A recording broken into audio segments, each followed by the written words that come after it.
Watch your San Diego Aztecs take on the University of Texas at Arlington Mavericks. November 20th at 7 p.m. live from the Viejas Arena.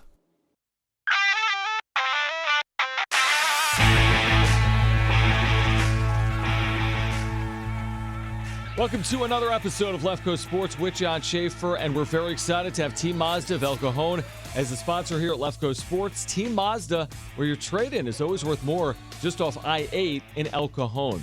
Man, it feels good to have college basketball back, doesn't it? And on today's episode, we're getting you ready for another year of San Diego State basketball. The Aztecs once again projected to be one of the best teams in the West, and virtually no program in the country has been better than San Diego State over these last two seasons. Today, we'll look at what's ahead for the program with Jon Johnson, who does an excellent job with his coverage on Aztec Breakdown. But as always, before we get started with today's episode, please give us an auto download on your podcast platform. You'll get future episodes automatically if you do that. Left Coast Sports is on most podcast platforms: Apple, Spotify, the free iHeartRadio app, YouTube, many others as well. You can leave a review for us as well. And while you're here and listening, you can switch over to Twitter.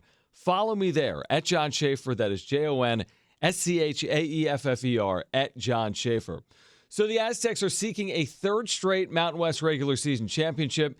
Expectations are once again very high on the Mesa. How much of an impact will a highly coveted transfer by the name of Matt Bradley have on San Diego State? And how will the Aztecs navigate this very difficult non-conference schedule? Here's my conversation with Tron from Aztec Breakdown. So, Tron, when you think about replacing three 1,000-point scorers, which is what San Diego State's going to have to do, obviously, Matt Mitchell, Jordan Shackle, Terrell Gomez are gone. Is that your primary concern? How do they make up for that lost offensive production heading into the year? Overall, yeah. I think I would narrow it down even more so to replacing the shooting from the perimeter. We both know Brian Dutcher loves those shooters and loves those perimeter skill sets. So definitely finding the offense in general, and then on a more specific level, finding that perimeter offense specifically, I think will be huge. What do you think about, Matt Bradley comes in with high acclaim, obviously, from Cal. He didn't necessarily win at Cal, but he was able to do everything else offensively, specifically. We've heard so many comps between Matt Bradley and Matt Mitchell. I know we haven't seen a lot of Bradley as of yet, but how do you compare the two players? I think that the comps in basketball, we see a lot of players get compared due to their measurables, right? Their height, their weight, things like that. And it's not necessarily based on their skill set or their play style. And I think that's the case with Matt Bradley and Matt Mitchell, right? They're both guys who are big and strong for their size, but they don't play the same way. Matt Bradley, from what I've been able to see, is much more of a finesse type of player. And he's more well-rounded offensively and less well-rounded defensively, whereas Matt Mitchell was able to just take whoever the best scorer was on the opposing team and lock him up at the end of games. That won't be Matt Bradley's role. Bradley will be much more of a offensive facilitator and scorer than Mitchell was. Do you see his most capable offense coming in a mid-range game where Mitchell really shined? Could it be from beyond the arc? Again, they're trying to make up for some of that point production from outside. He's a career 40% three-point shooter. Where do you think he'll be most capable offensively? I think he's pretty capable everywhere. I think a lot of it's going to depend on what's around him and what he ends up being comfortable to do in relative to the team around him, right? If he needs to provide that shooting because other guys aren't hitting those shots, I think he's capable to do that. If other guys end up stepping up and hitting those outside shots, that'll open up his game to finish in the mid-range or finish at the rim and then kick out to shooters. Do you see, in terms of three-point shooting to start the year, I mean, obviously Matt Bradley is going to be one of those guys. Trey Pulliam late in the year really turned it on the last 10 or 11 games. Keisha Johnson is a guy that I think has been asked at times to probably shoot from the perimeter. Adam Seiko, we'll see if he starts or comes off the bench. It looks as if to start the year he'll come off the bench. I mean, are we missing others? Is that basically the group that will be asked to carry the load from the perimeter?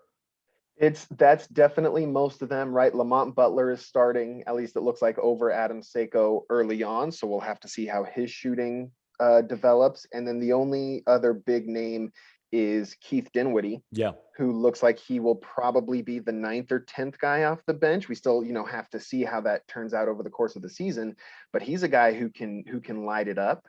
And in the early goings, like in the exhibition against St. Catherine, he wasn't quite on his game, but a lot of the guys weren't. And we both know we can't take much from the exhibition. So seeing Keith Dinwiddie and how his shot comes along, and if he can light up that net for a couple games, that'll be huge.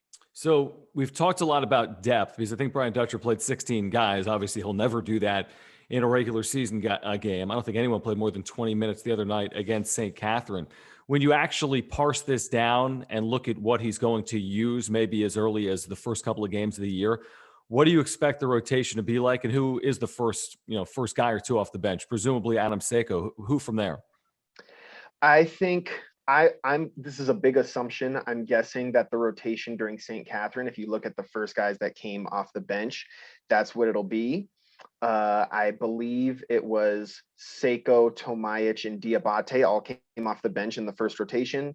And then after that, it was Baker, and after that was Dinwiddie. And so I think for the first couple of games, that's probably what it'll be. And then we both know that Brian Dutcher will very much change his rotations depending on who's hot. But early on, that's what I'm looking for. Let's talk a little bit about some of these newcomers other than Bradley, because I'm intrigued by Chad Baker-Mazara. I've only seen him play once. I mean, I saw him in the exhibition game against St. Catherine. I thought he did some things well. I also thought he committed a lot of fouls in a short period of time. Tahiro Diabate is an interesting guy who sat out last year at Portland, but has had some good offensive and defensive numbers before at times in his career at Portland. So speaking of those two specifically, how do you see them playing a role for this team early on? I think Chad Baker is another guy who we forgot to mention when we were talking about shooters, right? He was a 40% shooter at Duquesne as a freshman. That was, I believe, only on 60 shots. So kind of a small sample size, but his shot looks good. So there's no reason he shouldn't be able to carry that over. Plus, he's listed at 6'7". He looks a little taller than that, but he has guard type skills. He can handle the ball. He's talked in interviews about loving facilitating for his teammates, how he would rather get an assist than finish with a bunch of points. So very much team-minded player. He also has great defensive analytics, has a lot of great size and length on that end.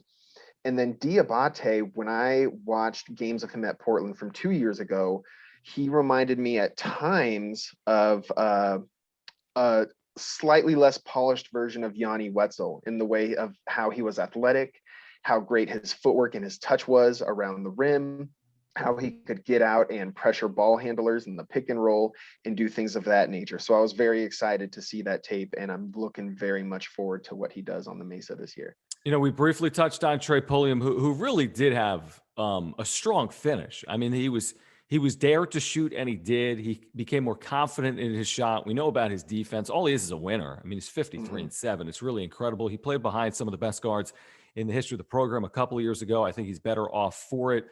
What type of progression do you expect? Like, where can he still improve? Where does he need to improve to help this team? I think the big thing will be the outside shot. And like you said, it was kind of starting to come along at the end of last year. I think I want to say it was Coach Velasquez has said on multiple times that if you get those guys from JUCO at the end of 2 years is when they finally start to like catch on. And now Trey Pulliam gets his third year. So that's very exciting. If he can get that outside shot developed and he can hit shots coming off of the screen in the pick and roll when those guys do dare him to shoot over them, that'll be huge for this team. You look at the continued offensive development of Nathan Mensah. I think we've probably talked about it for his sophomore, junior, and senior seasons. He's had moments in each of the last 2 years where he's had very good offensive games. He's also had games where he hasn't really been a focal point offensively. Do you expect, to some extent, the offense to look different around Mensah? Do you expect more shot attempts and a higher scoring output from Mensah here in 2021? I am not expecting too much in that regard. I think there will be some, and there will definitely be games like we saw last year where he finishes with 15, 17 points, right? Depending on the matchup and how the game just progresses and how the other team defends him. I think that will definitely be a thing. And we might see, 3 or 4 of those games instead of 1 or 2 this season. But overall, I think Coach Dutcher likes the place to start from the perimeter, and he likes a lot of shooters, and that's not exactly who Nathan Mensah is. And I think it also overall best serves the team for him to be focused on the defensive end. What do you want to see from Keisha Johnson? Some people refer to him as an X factor. He was in the starting lineup against St. Catherine. He will to start the year as well. He's had moments as well. Where does he need to take the next step? He needs to, in my humble opinion, he needs to work on his perimeter skills. He is a fantastic rebounder already. His defense improved a lot at the end of last season, and that should only continue to improve. but his perimeter skills in terms of not only shooting the ball, he'll be feeling kind of like that Matt Mitchell role where he fills into the corner to shoot those threes, but also just his ability to handle the ball, his ability to attack those closeouts, drive and kick, that whole perimeter package in order to best play that small ball forward role. What do you think of this non-conference schedule, which Brian Dutcher said is probably as challenging as they've had, certainly while he's been head coach, maybe even during his time on the Mesa as an assistant for Steve Fisher? We talk about like 6 marquee non-conference games if you're adding in SC in the Wooden Legacy. I would argue it could be even more than that with what they have to open as well. But what do you think of the non-conference schedule in general? It is a very encouraging non-conference schedule. We are going to find out what this team is about and how good they can be very, very early on. It's obviously highlighted by that game at Michigan, but even before that, there's the game at BYU, and it's always very hard to win there. But that being said, the Aztecs won there a couple of years ago. So, anything can happen. Yeah, it's a very encouraging schedule. I heard Mark Ziegler say as recently as this week, I think with me on the radio, that he thinks the Mountain West isn't just going to be improved. He thinks it's deep. 6, 7 teams, maybe 8 capable of beating anyone on their home floor, certainly. Maybe you still have a San Jose State and Air Force situation. We'll see about the Spartans if they're improved in year 1 under Tim Miles. But what's your impression of the league heading into the season? I think overall that statement that Ziegler gave you was an accurate one. I do think that people will take statements like that and blow them up to be more than they are, right? So there might be 7 or 8 teams that are on a national scale average or maybe slightly better than average. But that's not the same as having 4 or 5 teams that are tournament worthy, right? I think this conference probably has 3 teams that are tournament worthy. Now, whether all 3 actually make the tournament is yet to be seen, but I think they have a decent chance to get 3 teams into the tournament this year. The last couple of years, if you talk about ceilings, I mean, nobody predicted what happened in 2020 from a myriad of factors from the pandemic, but I'm talking about on floor. Nobody predicted heading into the year San Diego State was potentially number 1 seed and arguably the best team in the nation. Then last year, a really good overall year where they finished as number 6 seed in the NCAA tournament. Shoot, maybe with another victory, you're looking at a top 4 type seed with San Diego State.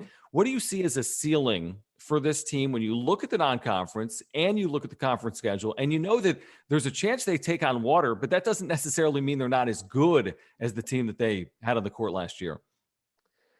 I think that this team, if we're talking absolute ceiling, like everything works out great, obviously there's no injuries, and then also like the right matchups happen in terms of the tournament and stuff, I think this team can make a Sweet 16.